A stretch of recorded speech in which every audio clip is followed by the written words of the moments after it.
যেদিন আমার ডিভোর্স হয়েছিল সেদিন সকলের সামনে আমার স্বামী তার পায়ের জুতা খুলে আমাকে ইচ্ছা রকম মেরেছিল। সেদিন আমাকে এতটাই মেরেছিল যেটা দেখে আমার বাবা রেগে গিয়ে আমাকে ডিভোর্স করিয়েছিল। বিয়ে হয়েছে আমাদের 5 বছর। 5 বছরের ভিতরে আমার স্বামী আমাকে একটা দিনও সুখে থাকতে দেয়নি, ভালো থাকতে দেয়নি। আমাদের সম্পর্কটা অনেকটাই খারাপ ছিল, কারণ আমার স্বামীর অনিচ্ছায় আমাদের বিয়ে হয়েছিল। তার পরিবারের সবার এই বিয়েতে মত থাকলেও আমার হাজবেন্ডের এই বিয়েতে কোনো মতই ছিল না। আমার হাজবেন্ড তার কাজিনকে ভালোবাসতো, কিন্তু তার পরিবার থেকে এটা কেউ মেনে নেয়নি। মেনে না নেওয়ারও একটা কারণ ছিল। যে মেয়েকে ভালোবাসতো তার আর্থিক অবস্থা খুব ভালো ছিল, যার কারণে ওই মেয়ের পরিবার থেকেও বিয়ে দিতে রাজি হয়নি। আর আমাকেও আমার হাজবেন্ড আমাকে কখনো বউ হিসেবে স্বীকৃতিই দেয়নি। কিন্তু আমার সাথে তার সমস্ত চাহিদাগুলো মেটানোর সম্পর্ক ছিল। একটা সময় সম্পর্কের এতটাই অবনতি হয় যে আমার ছায়াটা পর্যন্ত সে মারতো না। সবসময় আমার সাথে ঝগড়া, মারামারি, অশান্তি লেগেই থাকতো। আমি অনেক ধৈর্য ধরেছিলাম। সবাই বলতো একটা বাচ্চা নিয়ে নাও,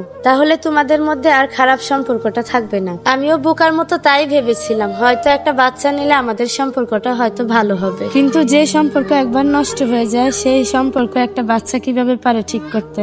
কখনোই না। কিন্তু সমাজ থেকে যখন এই কথাগুলো বলা হয়েছিল তখন আমি সমাজের কথাগুলোই শুনেছিলাম। আমার একটা ছেলে সন্তান হয়েছিল, তখন আমার স্বামীর সাথে আমার স্বাভাবিক সম্পর্ক থাকলেও একটা ভালো সম্পর্ক ছিল না। আমার স্বামী আমাকে মন থেকে ভালোবাসেনি, কিন্তু আমাদের সম্পর্কটা একটু স্বাভাবিক ছিল। কিছু সময় যেতে না যেতেই আমার বাচ্চার বয়স যখন 3 মাস, তখন আমার হাজবেন্ড আমাকে ডিভোর্স দিতে চায়। আমার স্বামী আমাকে বলেছিল, তোকে আমার ভালো লাগে না, তোকে আমি স্ত্রী হিসেবে মেনে নিতে আমার পছন্দ হয় না, তোর কাছে আমার কোনো কিছুই ভালো লাগে না। তখন আমি তাকে নির্বাক হয়ে বলেছিলাম, আচ্ছা আমি কি করতে পারি? সে আমাকে বলে, তুই আমাকে মুক্তি দে, আমি তোকে কোনোভাবেই চাই না, তুই আমার সামনে থেকে চলে যা। কিন্তু সামাজিকতারও তো একটা বিষয় আছে, আমি চাইলেই যেতে পারি না।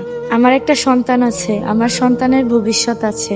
আমি আমার সন্তানকে নিয়ে কোথায় যাব, কিভাবেই বা থাকবো? এসব কথা যখন তাকে আমি জিজ্ঞাসা করি, সে আমাকে বলে, এসব কথা কিছুই আমাকে বলবি না, আমি এসব কিছুই জানি না, তোকে আমার কাছে ভালো লাগে। তার কিছুদিন পরে আমার মোবাইলে একটা আননোন একটা ফোন আসে। আসলে সেখানে ছেলে ফোন দিয়েছিল না মেয়ে ফোন দিয়েছিল না কে ফোন দিয়েছিল এই ব্যাপারে আমি কিছুই জানি না। আমার স্বামী সে কলটা রিসিভ করেছিল।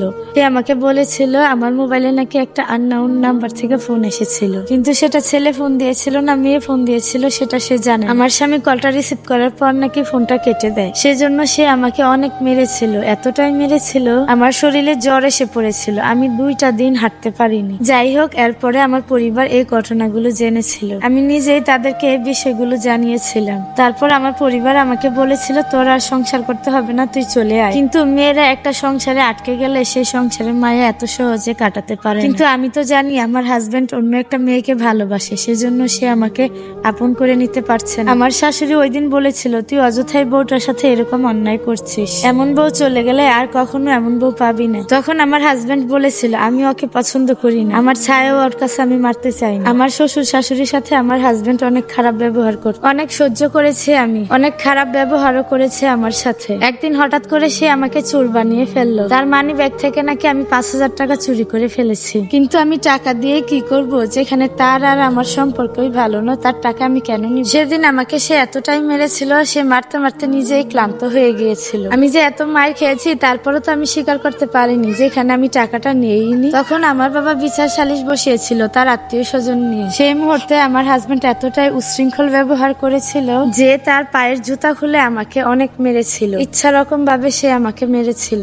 এটা দেখে আমার বাবা হাউমাউ করে কেঁদেছিল। আমার বাবা কান্না করতে করতে সবাইকে বলেছিল, আমার মেয়েটাকে মুক্তি দেন, আমার মেয়েটাকে সবাই বাঁচান, আমার মেয়েকে আমি আর এই সংসার করতে দিব না। সেদিন গর্ভবতী মানুষের সামনে আমি তার জুতার বাড়ি খেয়ে তাকে ডিভোর্স লেটার দিয়ে আমি আমার বাবার সাথে চলে আসি। সারা জীবনের জন্য তার জীবন থেকে আমি চলে এসেছি। ডিভোর্স হয়েছে আজ 8 মাস, কিন্তু আমি এখনো বিয়ে করিনি। কিন্তু আমি শুনেছি সে নাকি বিয়ে করেছে, আর আমাদের সন্তানটা আমার কাছেই আছে। আমার সন্তানের ভরণ পোষণের দায়িত্ব নাকি সে নিবে। একটা সময় পর নাকি আমার সন্তানকে তাদের কাছে দিয়ে দিতে হবে, এমনটাই চুক্তি হয়েছিল। সে তার সন্তানের ভরণ পোষণের জন্য মাসে 1000 টাকা করে দেয়। এখন এই 1000 টাকা একটা বাচ্চার জন্য কি হয় বলুন তো? এটা একটা আপুর বাস্তব জীবনের ঘটনা। আপুর ঘটনাগুলো শুনে আমার খুবই খারাপ লেগেছে। আপনাদের জীবনের ঘটনাগুলো আমার সাথে শেয়ার করতে পারেন। সবাই ভালো থাকবেন। আল্লাহ হাফেজ। ভিডিওটি এই পর্যন্তই।